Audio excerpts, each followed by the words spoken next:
Okay, so now we're going to talk about a couple of other concepts. I just got an email in while I'm trying to do this because God forbid I do one thing at once. Um, Domestic violence. That is another area where the state can get involved with families. And here's what I mean by that. So domestic violence, domestic assault, domestic battery are crimes, and they're crimes that are different from regular old assault and battery because of the nature of the family. The way that I've always taught this in criminal law classes is the way that I'm going to explain it to you now, is that typically the state takes domestic violence both less seriously and more seriously than regular old assault and battery. And here's what I mean by that. The first concept that I need you to remember is, you'll remember this from criminal law, is that assault and battery are two different things, but the media and pop culture confuse the two. And so they typically say assault when they mean battery, and they don't use the word battery. So remember that an assault is an attempted or a threatened battery, and a battery is an illegal or unwanted touching. Okay, so we're most of the time in this context, we're really talking about battery, but you will hear people talk about domestic assault, domestic violence in general, but we're talking about domestic battery. And so the law recognizes that if anybody can push your buttons, it's someone that you're in a relationship with. I don't need to tell you that. You already know. And the court acknowledges that. And so here's the court treats it as less serious. And that's just kind of a shorthand. It's not that they don't think that it's serious. But there are psychological issues that go along with domestic violence that impact the way the law treats it. The way that we treat it differently on the lower end, let's say, than regular old battery, is that most states allow what we call diversion. Even if your state doesn't have a diversion statute, you will typically have a diversion option for domestic battery. And I'm not talking about battery that sends you to the hospital or breaks a bone or makes you lose a tooth. Those are typically charged, and I've seen it happen. I used to be a domestic violence prosecutor. Those are often charged as battery causing serious bodily injury, or aggravated battery, or a battery with a deadly weapon. If something that serious happens, it's going to be outside the context of domestic violence, because at that point, it's going to be a higher level felony in most states. So those are going to be, and those happen. And just because they happen in a family does not mean that most prosecutors are going to treat it as a domestic violence case. They're going to treat it as an assault with a deadly weapon, which is always going to be serious than plain old garden variety domestic battery. But let's take garden variety, okay? So we're talking about a battery. We're talking about an argument between people who are in a relationship together, and we'll talk about the definitions in a minute, that gets out of control and it gets physical, but no one has to go to the hospital. There are a couple of things that you need to know. First of all, if this is the first or maybe second time that it's happened, the court is going to give the perpetrator leeway.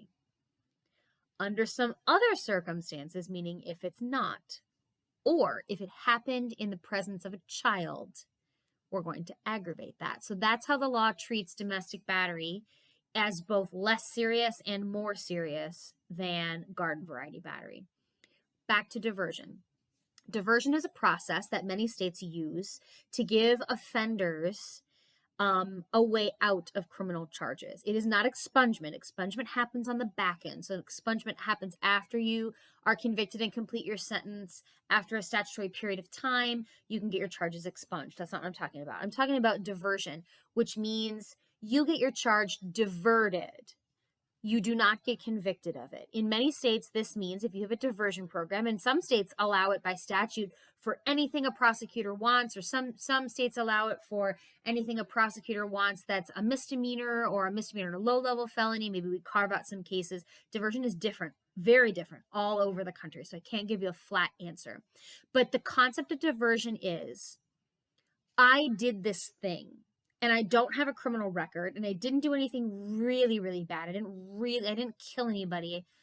I didn't deal drugs, because everybody knows how much the law hates that. But I did this thing, And the prosecutor, it runs through the prosecutor's office. So the prosecutor typically has to allow it. There are a few times where statutes come out and say people are entitled to diversion on the first instance. For instance, Virginia has a statute that says the first time you possess a felony level of crack cocaine, you are entitled to diversion, and the prosecutor doesn't have the option to say no. But in most other cases, diversion is discretionary on behalf of the prosecutor. So the prosecutor can say, we're going to allow you diversion. You admit you did this. You don't plead guilty. You admit that there's evidence that you committed this crime. If you stay out of trouble, do community service, and they can put whatever reasonable qualifications on it. At the end of your period of supervision, the case will be dismissed. It's the exact mechanism that happens in drug court. And in many states, depending on the statutory authority, it can happen with almost anything. Even in states that do not have diversion in general, they allow diversion for domestic battery cases. They only allow it in those cases that do not rise to a felony level, meaning they did not cause serious bodily injury, we're not with a deadly weapon, we're not gang batteries, we're not involved with rape, things like that. And you only get one bite at that apple. So you can get something diverted once, you can't get it diverted twice.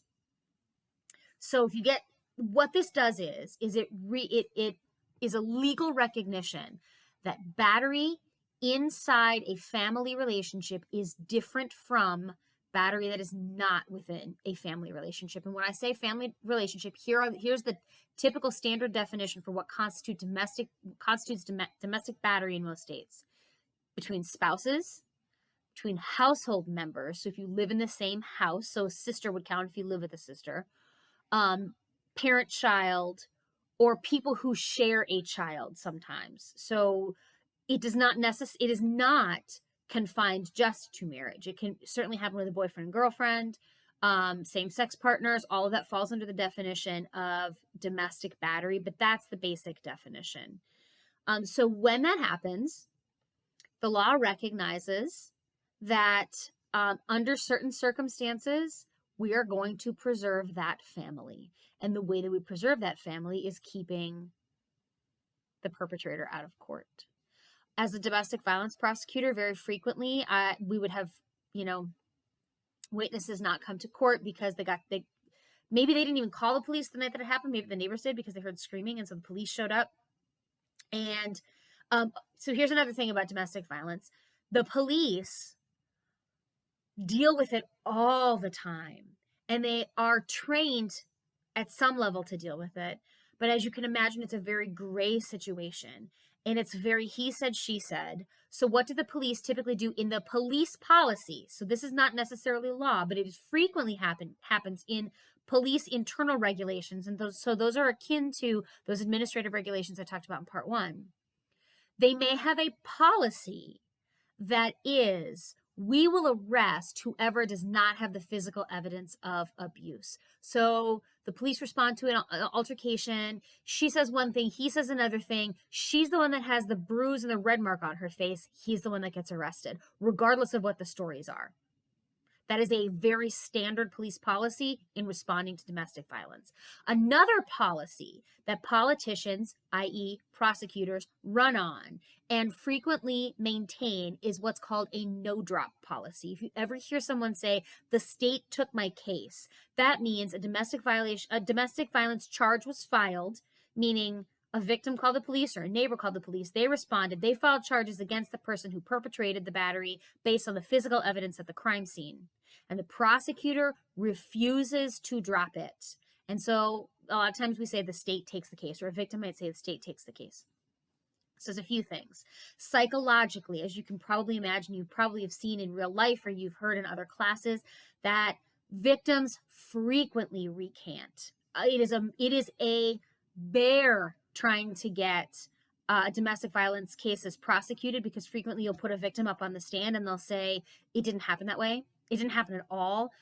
Everybody else is lying.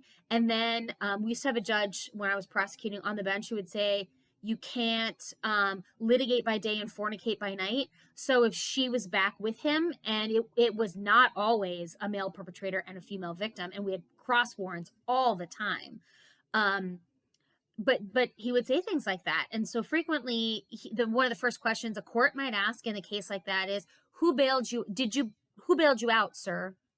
Well, my wife did, because that happens frequently. They sober up the next day, because a lot of this is alcohol driven. And so as a prosecutor, as a victim advocate, it's really, really difficult, because you have someone that you've seen pictures of with bruises all over their face, and by the time court rolls around, he's fixed. Happens all the time. I struggled prosecuting these cases because of the psychology behind it. I understand it. And it's heartbreaking. What's really heartbreaking is when you have a case where a victim doesn't show up or refuses to prosecute or refuses to cooperate with you. And that's the reason behind these no drop policies we're not going to waste the court's time. We're not going to waste the police time. We're going to prosecute if this happens. But it also takes some pressure off the victim, because the victim can say, honey, I'm not the one pressing charges. The state won't let me drop it because of this no drop policy. And that does happen as well. But the worst part is when you have one of these cases and you have a no drop policy and the victim doesn't show up to court. My only thing I can do is get a capias and now arrest the victim because they failed to show up from a lawful subpoena. Then I put them on the stand.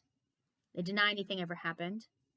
The case gets dismissed and the victim ends up dead. And that happens.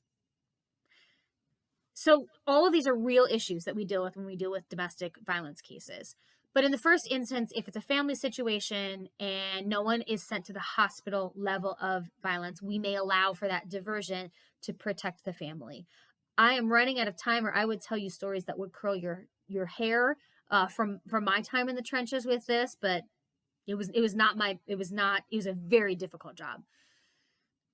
Then on the other hand, if you have a serious battery, and I mean serious in terms of the level of damage that's done is a little bit worse, but not like hospital level, or and sometimes the statute causes severe pain, or there are certain specifications that statutes have that bump it up in seriousness, or it happens in the presence of a child, and usually it's a child under 14. Then we're not going to allow for diversion at all. So we're going to treat that even more serious, because I can beat whoever I want in front of a child, and it's not domestic. It's not a felony because it's only domestic violence that we aggravate if it happens in the presence of a child, because we care if mom beats on dad in front of a kid, but we don't care if mom beats on teacher in front of kid. I mean, we care, but the statute doesn't automatically aggravate it to a felony like it does with domestic violence. So we treat that very differently. So you should remember the internal police policies for who gets arrested, and then these no drop policies that prosecutors have. You should also remember that we have diversion as well as aggravating to a felony when we don't aggravate to felony in other circumstances outside the context of domestic violence. There is the psychological, all about the patterns of abuse, the cycle of abuse. I abuse you, and then, honey, I'm sorry, I need you, and then we do this back and forth, and that's often why victims refuse to cooperate when court comes around, or they change their mind. That cycle of abuse, and the judicial remedies we have when victims don't show up end up punishing victims and putting them in jail, and that's not ideal either. I'm trying to think if there's anything else we need to talk about with domestic violence. Oh, yes, there is. Diversion. Regular old diversion is up to the prosecutor, and diversion with domestic violence is typically statutory, but in the statute or by policy of a prosecutor's office, we may require a person who's getting a domestic violence charge diverted to take a domestic violence class. So that's a typical component of diversion, is you're going to take a class about the psychology of domestic violence. And then if it happens again, you're not eligible. So here's another way that it gets aggravated. If you get one case diverted, it happens again, you get convicted on a second or subsequent offense, it may automatically be a felony by statute. So that's not the same for standard battery. I can batter 6 different people and it's still a misdemeanor. But if I am convicted of my second offense of domestic violence, I'm not eligible for a misdemeanor anymore, and it gets aggravated to a felony because it's a second or subsequent offense, sometimes third, depending on the state. But that's another way that we treat it more seriously after someone gets convicted. But again, this person got typically a first bite at the apple when they got the first case diverted. So there's that aspect as well. Okay. I don't think I'll do much with adoption. Yes, I will, because we have to talk about termination of rights too. So there'll be a part 3 shortly.